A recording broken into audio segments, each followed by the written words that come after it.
dahil ginagawa, dala mo lahat ng mga anak mo, sobrang alaga mo sila. Ano yung, ikaw, we can say, single parent ka, di ba? Mom and dad. Oo. So, paano mo siya natutuloy-tuloy?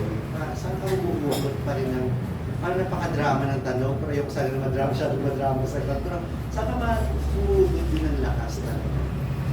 Sa mga anak ko rin talaga. Oo. Sa Diyos at sa mga anak ko. Alam mo, sobrang, gusto ko rin talaga tong opportunity na ipaalam sa buong mundo. Alam mo, maraming mga sinasabi tungkol sa akin na hindi maganda at maganda. Yung iba totoo, yung iba hindi. Pero isa lang masasabi ko, at alam ng Diyos yun, na mabuti akong ina. Hindi ko sinasabing sobrang ako mabuting ina. Pero tinatanong ko sa mga anak ko all the time na swerte ko kasi may teenagers ako at may young kids ako. Ang pagsisisi ko is that ang bilis pala talaga ng oras ang bilis ng oras, ang bilis na lumaki na may college na ako, may 16-year-old na rin ako, tapos may 7 ako, may 5 years old ako na anak. And yung nga, kagaya sinabi ko, kung meron man akong pinakamalaking award sa buhay, yun yung mga anak ko. Kung paano ko kinakaya, hindi ko alam. Ever since I was a kid, ang dream ko talaga was to have a little sister or a little brother kasi youngest ako. Bunso ka. Kasi alam ko, masuspoiled ko talaga yon. Tapos I think, ito na rin yung pagkakataon ko na humihingi rin lang ako ng tulong na magkaroon ng law, yung Salinas Law about adoption and adopted kids. Kasi even if it's true, hindi maganda pakinggan yung adopted, yung ampon. Kasi ginagawang joke eh. Pero kapag anak ka sa labas, hindi naman sinasabi, yan anak yan sa labas. Pero yung sinasabi yan, adopted yan. May nakita nga ako parang sa TikTok ba, direct ba sinabi ko or YouTube na bata na nagsabi, napaiyak niya yung kapatid niya. Pinsan niya sinabi, I don't know, mas 3 years old yata na, ampun ka lang. And I really get offended. Na yun nga, inaano ko, na sabi ko sa kay Direk at sa lahat ng mayroong mga chosen. Dapat kasi like, ang special children, hindi sila tinatawag na autistic because they're very special. So sana mapalitan yung adopted sa chosen. Ang pinaka-blessing ko talaga, kung paano ko nagagawa lahat yon is that sinasabi ko sa mga anak ko to help me. Kasi ang mga anak, pag naging magulang ka, ang buhay mo hindi na sa'yo. And nag-start yan sa, nung bata ako, nag-shooting ako sa isang orphanage, yung nasunog sa Manila. Meron nung isang bata na sobrang naging close ko, na muntik na i-adopt ng parents ko. But because of their age, parang, at saka ayaw talaga nila, hindi talaga. Tapos nasunog yung orphanage. And nag-shooting kami nang mula sa puso, malapit sa orphanage na yun, at kasama yung bata doon sa nasunog. So, when God gave me the gift of Sabina, sabi ko, ito yung sigurong kapalit. Ito siguro yung blessing na ibinigay sa akin when I lost people. And then, sumunod si Santino. And then, sumunod si Kea. And then, sumunod si Noah. Because gusto ni Santino at ni Sabina magkaroon ng mga kapatid. And, like ko sinasabi, blood is not thicker than water. Kung ang asawa mo o boyfriend mo, kaya mong mahalin ng unconditionally, bakit hindi mo kayang magmahal ng mga bata, ng mga anghel? So, yun yung lagi kong sinasabi sa mga anak ko. And now I have the perfect relationship with my children. Never ko nararamdaman yung mga problema na pinagdadaanan ng mga mommies pagdating sa mga teenage kids nila. Talagang hindi nila ako binibigyan ng sakit ng ulo. I always tell them, saints have, motherhood doesn't come with a manual. So you have to tell me, if you don't like me talking to you this way, kung napapataas ang boses ko, you have to tell me. So that, kasi iba-ibang personality, iba-ibang love languages sa mga bata. So, you have to meet yung love language nila.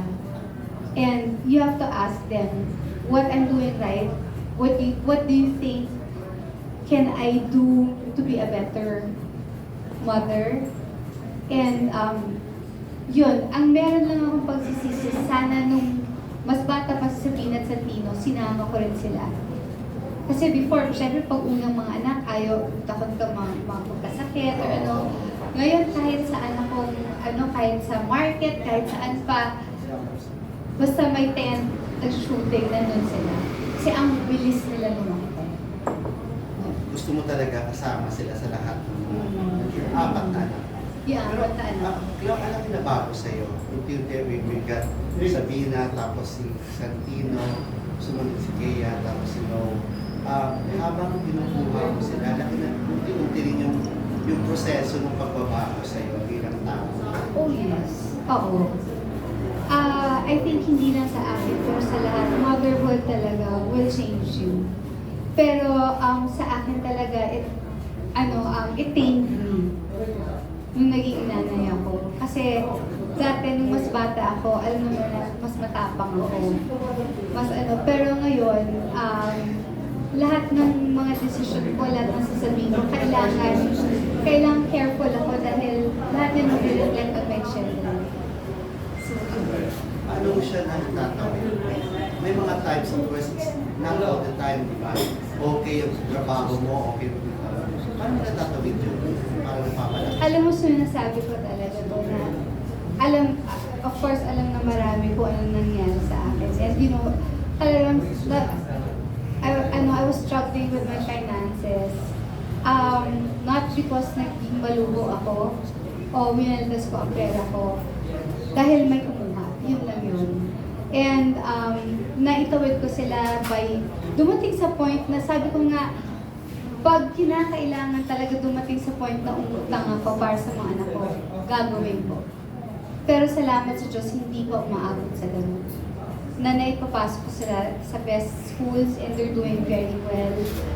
And it's not always easy, pero we're still living a comfortable and luxurious life pa rin naman talaga. Sa dami rin ng trabaho ko, marami rin ang naisip. Last na lang, malaking bagay ba sila kaya hindi ka napapasok sa panibagong relasyon? Bago yun? Yes. Also, una kasi may PTSD, ang post-traumatic stress disorder and battered wife syndrome. And also, parang ang feeling ko, kung darating. Pero ang priority ko yung mga anak ko. Talaga. Hindi bala na mag-isa ako sa buhay balang araw. Basta mabigay ko lang yung buhay na gusto nila.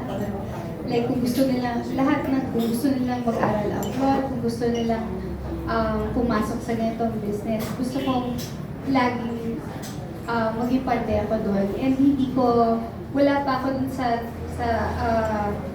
panahon or sa stage na, sa phase ng buhay ko na kaya ko i-share yung sarili ko, yung love ko sa iba. Dahil sa kanila talaga, enough na talaga ako. Isa na lang pala, sorry. Kasi last sorry na lang. Okay Isa lang. na lang kasi, how do you... Pwede ko po bang i-acknowledge, nakita ko lamang po yung pong aking idol sa ang aking pong FDCP chair. Nato po si Ma'am Lisa Dino.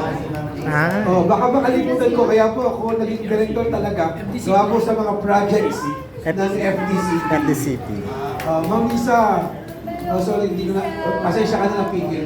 Kasi president ako ng fan club ni Ma'am. Hi, Miss Lisa. Good afternoon. Thank you for na nandito ka naman. Napaka-special naman talaga na nandito ka. Thank you. Last lang nahirit ko na tanong Okay, na, ako naman. paano mo na-handle naman yung medyo nagpaparamdam na sa'yo? May narinig kasi ako last Lovers and Liars pa yun. Si Yasser. Oh, I Hindi will ko siya direct talaga siya. sa'yo? No. Aha. Hindi talaga. Hindi talaga. Not for anything mabuti. Napakabuti ng bata. Magaling umarte. Naging very close siya sa mga anak ko. Nag-New Year sila ng mommy at kapatid niya sa amin. Kasi magkapit-bahay rin ng halos kami. Kasi yung bahay ko kasi kalahating Marikina, yung first gate is Quezon City, the other gate is Marikina. So sa Marikina lang sila stay. So sometimes, nandun siya sa bahay with the kids or nagmumoling sila with the kids, even kung wala ako.